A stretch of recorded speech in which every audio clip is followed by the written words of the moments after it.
J-Goody placed 5th at a recent Shell Shock, and Yoder, who's also Really? seen placed 9th. Right now, we have Gaussman coming out with a Falco versus Nectar's Rob.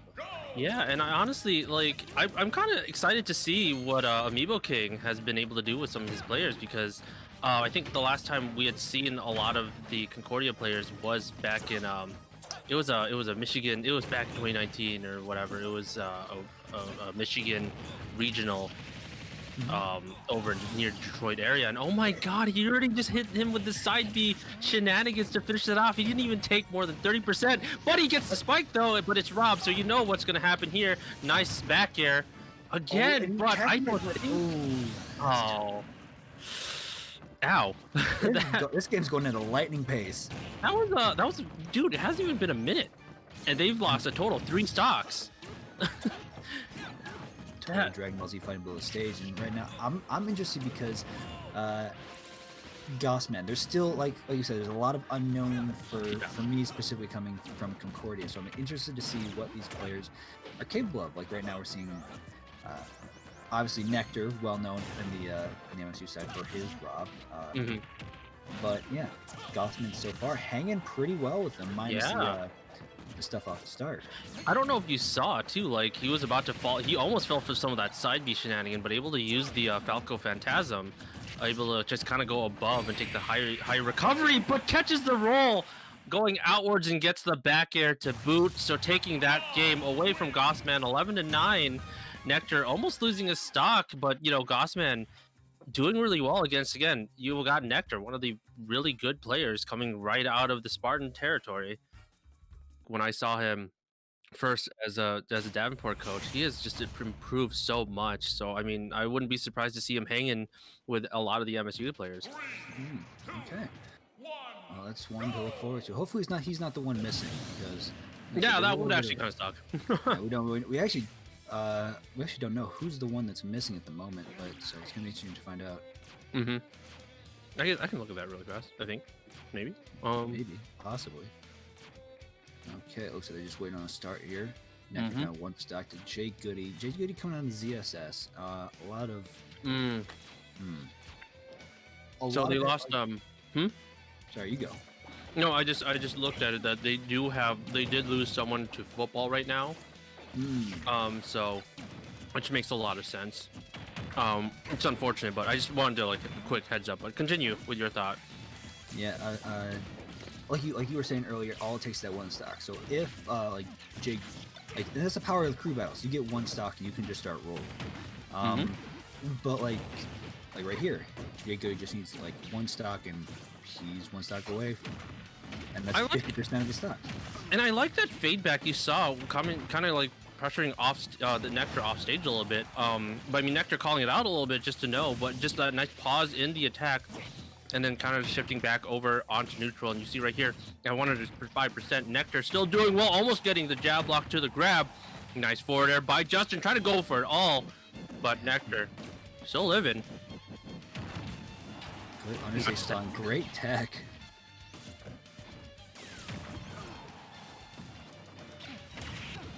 Oh god. Ooh, nice kick spike. No, trying to use an up B out of it, but good. Honestly, just nice to clap him a little bit there so he doesn't actually get stuck. Oh, and the last hit! The last hit of the Beyblade just sending J-Good all the way to the right blast zone. So now it's 11-5.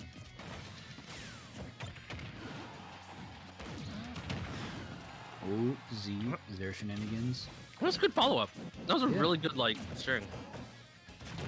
He's looking for that stage spike with the, I think the fair there.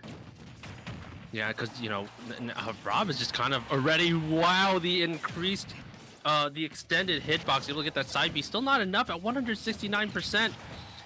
You know, Jay could try to figure out, and another side B pressuring his shield, sending him off to the right blast zone. Flip kick again. So while it is a battle of, like, say, ZSS's high mobility and, like, smaller hitbox, you still got to be careful of, like, the meteor big hitboxes coming out from Rob and Nectar. While he is a bigger body with less mobility, with a better recovery as well. So it's just weighing the balances, and like each player obviously has to like know the insides and outs of their character. I like Nectar's call out there, trying to see if he can get a little bit of the call out on the jump, but you know, J-Goody just taking the low ground, gets the recovery, still back onto neutral, even at 94%. Not really the best place with a lighter character such as ZSS, but you know, like you said earlier, this high mobility is going to be such a huge, it's going to be a huge sore for Rob to deal with. 1 second, you got a backer lined up. The next second, she's right behind you with a flip kick. Oh like my that lord! Lord. Yo, that was good. Is this man a gravekeeper? He just buried Nectar so hard, man. They got the read and everything. But now oh no! Ooh, good match. Yeah, this man was practicing over break. Oh, but he flipped it directly into the up air and it took his stock. What? Okay. Oh man, that was some good stuff. That was some really good stuff by Nectar. 123%. Nice fade off to the stage, fading off the stage. Nice hitting him off to the all the way to the right. I think he was looking for a stage spike in that case, but just didn't quite get it. Too high of an angle to him right across the stage. Oh, gets the ground into the. Yeah. Oh yeah. There was no way. Like Nectar's a great player and all, but like when you get buried right there, that's not going to happen anytime soon. So, I mean, good job on J-Goody for getting those 2 stocks that are very much needed. Still 9-4. Again, a huge 5-stock deficit. Interesting time to say the least, but I mean, those 2 can bleed. I have seen them lose before. I mean, everybody has lost at some point, and it could be one of those days for them today. But going back, we've got Thomlette and J-Goody just chilling. Okay, there you go. Yeah, and there he's off. I was like, is he going? But yeah, no. Yeah, no, I'm excited to see how this play goes because I'm pretty sure Tom is pretty used to a little bit of ZSS because I've seen him, if I remember correctly, I've seen him play with Bacon a lot from CMU. I know he derps around with an Ironaut, Jacob, just a tad bit. So I think he has an understanding. Oh, and then Seth with his, sorry, not Palutena, wow. Yeah, with Bacon with ZSS. So I'm pretty sure he has an understanding of how this matchup is going to go. Well, and like comparing it to a Rob, obviously Palutena is a lot faster. Has a surprising bit more ability with what is her up B. It's still like a good teleport. Oh yeah, and I think one of the weird I guess one of the weird things that Tom is not going to have is the ability to teleport cancel unless he's using the ledge, but. I don't think you want to chance that because you don't want to blow this lead already. 9-4. I mean, like if you practice it enough, I mean, kudos to you. But all right, nice. Like 89 to 30, 40, 51% so far. J-Goody still putting in a little bit of work, but it looks like Thomlette is actually catching up here. Because if I'm Tom, I'm looking at it. I have 8 minutes to take 1 stock. There's no need to rush. There's no need to, you can just take your time, make sure that wait for your setups, wait for your opportunities that you can get. Yeah. It's just like how playing ping pong, you're not always looking to beat your opponent. Sometimes you're just looking to hang out and let your opponent make the first mistake. And and you're talking about those first mistakes. You're just seeing J-Goody trying his best to actually get at least 1 more stock because he does not want to put all that pressure to Yoder. And I mean, the big key here is that once Yoder gets on the field, it's going to be a lot harder for a lot of players because unless you're used to facing a very good Luigi who doesn't rhyme with elegant or adorable knight, you're going to have a tough time, especially with someone his skills. So I think to make it easier for him, J-Goody's trying to make sure he can at least get 1 stock with a 1 good, and that's all you needed right here. 100%, almost getting knocked by the laser itself. Woo! Oh boy. That's just still living. J-Goody's still living. Back throw. Not. Oh my lord. This J-Goody's doing and you see it right here. He's just super elusive, and Palutena has such great damage output, but oh my god, for some reason die. Like great damage output, but it's hard to get a hit if you don't actually have the right thing happening. Oh. Man pulled the big laser out of the hat and it worked. It worked. Wizard reached in his bag of tricks. What is it today? It's a laser, and it did the job. Yeah. Oh, that's so unfortunate. I know that's a big, strong hand Luigi's got. Yeah, and wake up dragon punches, just like Ken in Street Fighter 5. And, you know, Yoder is gonna totally fish for some of these things. He's gonna want to make sure he cuts out this stock right now, because at least with Palutena, he has an easier time as long as she's is unable to get those projectiles to touch him. Because you know, one of the big reasons, one of the huge drawbacks with Luigi is that he's not gonna have a great, he doesn't do well with projectile pressure, and you've seen it with the Castlevania boys. You know, Simon and Richter, you've seen them. You've seen a few. I've seen a few Luigi players that actually have kind of hated their lives a little bit because of the amount of just happening everywhere. I mean, and that's gonna, and right here, Yoder still hasn't been able to go into that box, but I stand corrected. Nice footstool out of that as well. I mean, even like Roy Jones Jr. Oh boy, that's a boxing reference for you. I'm more of a Manny Pacquiao man myself. Oh my lord, have mercy. I'm liking that fade back. He's not pressuring too much, but then you see Tom kind of just wondering what to do here. Oh, double grab right there, uses the Zair and then the grab. It's seriously tricky. And I think Luigi really takes the cake for trickiest character in the game. Oh wow. So much room, like so much potential, with so much room to like actually work and master it. Oh yeah.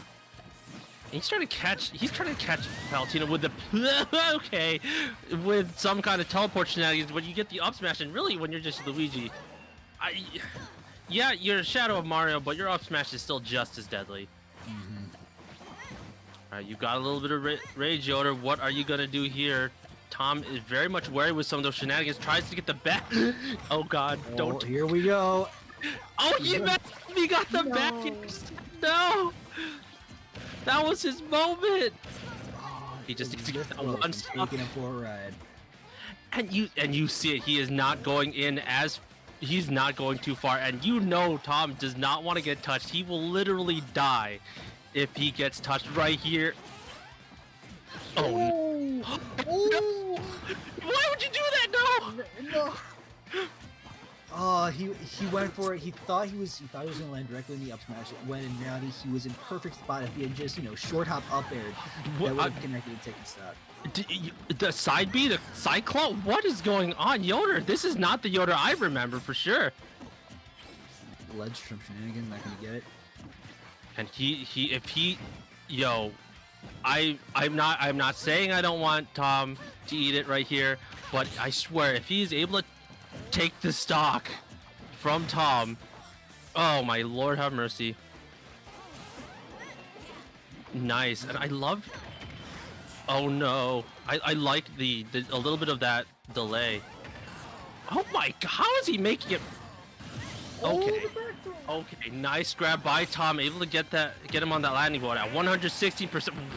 Okay, beat drop kick. Okay, all right. He's still in. Yeah, Yoder's still in this. You got 2 lives to live. He's like 1 stock for each bro. Okay. He Rosalina? What? I still don't know which brother is playing at the moment. Oh, it's Linus. Oh, okay. Yeah. Which is like, well, you see the tag. It's like, oh, Hawk and Linus. It's Linus. Okay. So I expected, Ike, Bowser. Yeah. Those two typically use. I know they use Lucina. They've used Lucina at one point. Well, one of them. I think it was Linus. Yeah. I did not expect anything like this today, because like I said, much the same thing. What I remember from Hawk and Linus is Ike and Bowser. Oh yeah. And I thought, oh, that's just what they're playing. And pulling out something like a Rosalina and Luma, a character that is so different from both those two. I mean, I'm curious now. You have my attention, sir. Oh wow, and wow, he's able to get grabbed out. Luma definitely putting in a little bit of work here, and I think this is gonna be I think this is gonna be one of those bad matchups. Getting that punish outside the Cyclone, dodging right in, gets up tilted. Yoder's still living, 49%. Nice down tilt. Really just pure counter pick. Probably, and I mean, like, and these two are they know play the game. Yeah, if you're gonna be the best like two-man team in all of Michigan, then you have, in order to do that, you have to also be incredibly good players at a base. Yeah, that downer was proof of that, and I think Yoder's trying to figure out because you see how floaty Rosetta, that's the Japanese version. Rosalina and Luma. It's actually Rosetta and Chico, I believe. Oh. Yeah, it's like Chico, and yep, and kind of what you want to do. You want to get rid of this of Luma, which there you are. That's like 50% of the game plan right there. Yeah. No, but like good on Yoder though, because like he probably has not really played as many like Rosalinas, because like we haven't seen as much in competitive play, but you just know like, oh, I should probably get rid of Luma, and like that's just a smart move. I just think Yoder did a really good job there. I'm pretty sure people who play a lot of Smash 4 will know like that's a big key. Because well, myself, I didn't play much. I wasn't competitive in Smash 4. I do know that she was very prevalent in the game. So. Yeah. Oh my lord, and actually kind of almost getting that follow-up. What? Wow. What? Oh, what? He side beat all the way off the stage afterwards. Like that entire shenanigan. Okay, so I'm just trying to think that back. So